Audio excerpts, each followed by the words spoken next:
Hey, AMP the bass player here. I've seen a lot of people asking about the Fender Rumble amps, and by my count there are about 11 different models here, which can make deciding which one to get kind of daunting. So what I thought I would do is go through each of the models, we'll talk about their features, their power levels, and hopefully at the end you'll know which one is right for you. Alright, so let's start at the very bottom with the Rumble 15. This is the least expensive one you get at $99.99, $100 for the Rumble 15. The 15 meaning that it's got 15 watts of power, which is not very much. It's got a little 8-inch speaker in here. On the top, the controls that you have is just volume, a 3-band EQ, bass, mid, treble, but you do have an auxiliary in, so you can plug in your phone or whatever and play music through it, and then also a headphone jack. You will need to have an adapter like this. If it'll focus on that, focus on my hand, do it. So you will need one of these, so it'll go from a standard 1/8 inch plug to 1/4 inch to plug into that headphone jack, and then you can do quiet practice. Ultimately though, I think the Rumble 15 is really underpowered. I don't think it's all that useful. I wouldn't buy this amp by itself. These are the ones that come with the Squier Affinity packs, and I think that they're great for that, but by themselves I wouldn't buy it for any. I don't recommend this amp by itself for anyone. I just don't think it's powerful enough to do anything. They just don't sound very good because they're not very big. They don't really carry those bass frequencies very well. Just not a great amp unless you get it in the Affinity pack. Okay, moving up to the Rumble 25, so we get a mere 10 more watts of power, but otherwise it's basically the same as the Rumble 15 with one minor difference, and that is this overdrive switch. Oh wait, and there's also the contour switch in here. Interesting. So the overdrive switch is going to give you a little bit of a fuzz sound. My experience with the Fender overdrive is that it's kind of fizzy sounding. It's good for some things and not great for everything, but it's a fun little addition to have on this. You have the same 3-band EQ, but the addition of this contour button, which basically boosts your bass and treble. It's kind of good for slapping. You still get the aux in and headphone jack. Is it good? If you really want to play around with the overdrive, you know, you have to decide whether that's worth the extra 20 bucks for you. Personally, I put this in basically the same camp as the Rumble 15. I don't think it's powerful enough to do anything interesting with beyond just home practice. I wouldn't buy this new. You can find these used pretty frequently though. These are amps that people often start off with and then later on sell on the used market, and you can typically find these for like maybe 50 to 80 bucks on the used market, which that might be worth it, but brand new I don't think 120 bucks is worth having this amp for. It's that same 8-inch speaker, not very powerful. The overdrive I don't think sounds great, but it is kind of fun to mess around with. And before we jump to there's also the Fender Rumble LT25. So it's more or less the same amp, but they add some amp modeling features to it. You see the control scheme is different up here and they have a different look. So this is going to add some interesting presets to play around with so that you have more sounds that you can do. They changed the headphone jack to the 1/8 inch on that for some reason. That's interesting. You get a foot switch. They don't include these usually with the amps, but that lets you control things with your feet rather than having to lean over to the amp and twist the knobs to do stuff. You'll also get a built-in tuner, which some people really like. I typically like a little bit more simplified amp, but if you want to have something cheap that'll have a lot of different tones to mess around with, the LT25 might be a good option. It is a bit expensive at 230 bucks, but again, if you can find them used, then I think this would be a fun amp to just mess around with and just home solo practice. All the amps that I've talked about thus far, they are not going to be powerful enough to play in any sort of a band setting. You might be able to get away with if you're just like playing with one acoustic guitar, so if you're just like in a duo situation, they might work for that.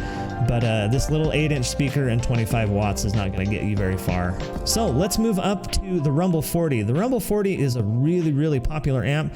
200 bucks, it's a pretty reasonable price. This is where you start to get where you can actually hang in a band setting.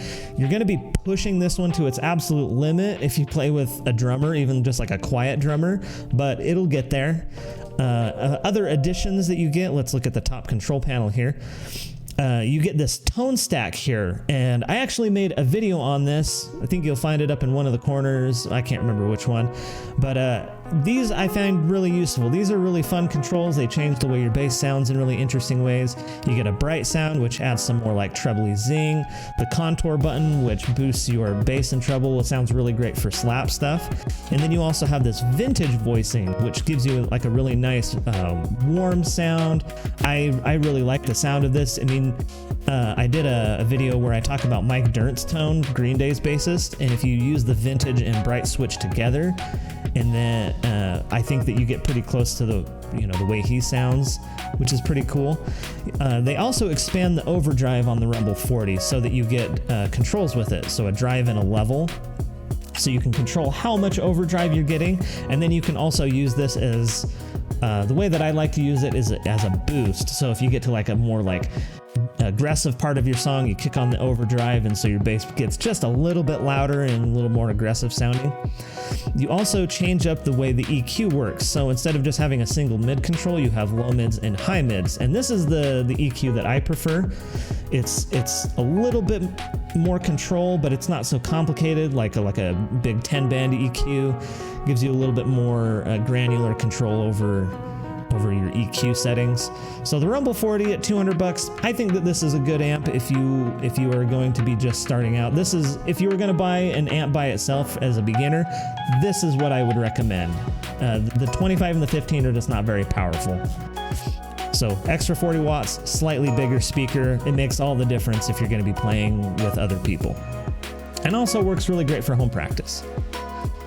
So, in addition, similar to the LT25, they have an amp modeling version of this. The Studio 40 is what this is called. So if we look on the top at the controls, it's kind of similar. You still have the headphone and aux in, but then you have a similar type control here. The physical knobs are a little bit simplified because you're going to be doing most of this through, I think they have an app that comes with it. And it connects via Bluetooth, and that gives you some control over this. Built-in tuner, stuff like that. However, $400, pretty pricey for what it is, because again, it's still only 40 watts and the 10-inch speaker. So if you want to have a lot of like fun playing around with the sounds, this can be a fun option.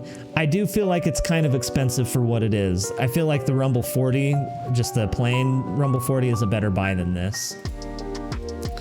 Moving on up, we've got the Rumble 100.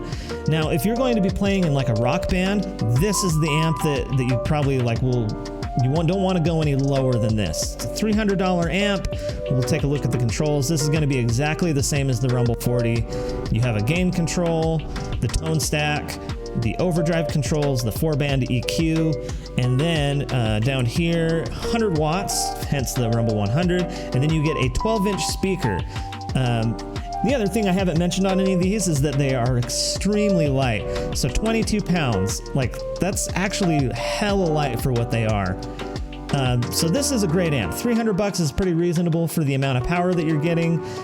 If you're looking to do a little bit more than the Rumble 40, like actually like gig with something, this is what I would recommend.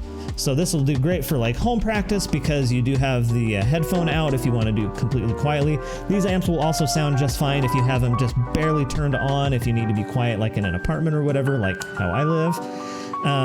But you can also reasonably gig with something like this. Do they add the... Yes, and then they also have a line out. I think the Rumble 40 also has this on the back, where you have an XLR jack out. So what that means is that you can kind of expand your amp by running it through a PA. So a lot of venues that you'll play will have mains or bigger PA speakers, and with this XLR line out, you can hand that to the sound engineer, and then you essentially get all of the power of the PA plus your amp. Absolutely necessary. In fact, let me go back to the Rumble 40. I thought it had an XLR out. I should have looked. Yes, the Rumble 40 does also have the XLR line out. Very critical to playing out live. Rumble 25, you look at the back of it and there's nothing there. So moving up from the Rumble 100, you have the Rumble 200. So this is 200 watts, 15-inch speaker, exact same controls on top as the Rumble 40 and Rumble 100. Tone stack, overdrive controls, 4-band EQ. $500. So I think that the Rumble 200 is a much better gigging amp because the 15-inch speaker is going to give you a lot of power. 200 watts is plenty to keep up with even louder drummers. And then, of course, the XLR line out is completely necessary for it. And then again, we're getting up to about as heavy as these amps get. 35 pounds. That is not very much. You can easily one-handedly carry this a couple blocks to a gig. And then we step up to the amp that I have. This is the Rumble 500, and this is the first of the Rumble series that features dual 10-inch speakers and 500 watts. The 500 watts is only accessible if you attach an extension speaker to it. On the back of the amp here, you have this extension speaker line out. Without the extension speaker connected, you only have access to 350 watts, which is still a ton. I've never ever been in a situation where this by itself hasn't been enough for gigging situations. It's always plenty loud. I rarely have to go beyond about like 12 or 1 o'clock on the master volume control for it because it is super, super loud. And my favorite part about this amp, you have all of that power, all of that headroom. It sounds great. This thing only weighs 36.5 pounds. So in situations where I've had to park a couple blocks away from the venue, I'm able to carry my bass on my back, this amp in one hand and my pedal board in the other. I take one trip into the venue with all of my gear. Super great. It's not like the most comfortable thing, but it's absolutely doable. Now you don't have like casters or anything on the bottom, so you can't roll it around or anything, but it is light enough that you can carry it one-handed, no problem. $600 though. So we're getting into pretty expensive amps here. I did not pay this much for my amp. I found it used for half that. I paid $300 for my Rumble 500. It had a couple of like nicks and scratches and whatever, but it was in perfect working order. All of the jacks work just fine. This XLR out is absolutely necessary. And then I mentioned you have the extension speaker. I'm using the aux in and headphones jack when I practice at home, and then you don't have the problem with it being too loud for your neighbors. Yeah, super, super good amp. Oh, effects loops. I think they add these. I should go back and see at what level they add the effects loop. I think it starts at the 100. Let's take a look. I'm pretty sure. Yeah. Effects loop. There are a lot of different ways to use an effects loop. I personally don't use it a lot, but the Bass channel did a really interesting video on that if you want to check out how that can be used. Yeah, that only shows up in the Rumble 100 and on. What you can use it for is for modulation type effects like delay and reverb, or you can use it for preamps. You can bypass the amps preamp and use a different one. Yeah, just go watch the Bass channel's video on that. They'll explain it a lot better than I can. But it's a cool feature to have if you're gonna make use of it. So the Rumble 500 is the most powerful of the combos without amp modeling, because there is also the Rumble Stage 800, and this is a whole lot of amp. This is actually insane how much power this is for a combo amp. It's otherwise kind of similar to the Rumble 500 in that it has the two 10-inch speakers, but it just has higher wattage, and then it also adds this amp modeling stuff.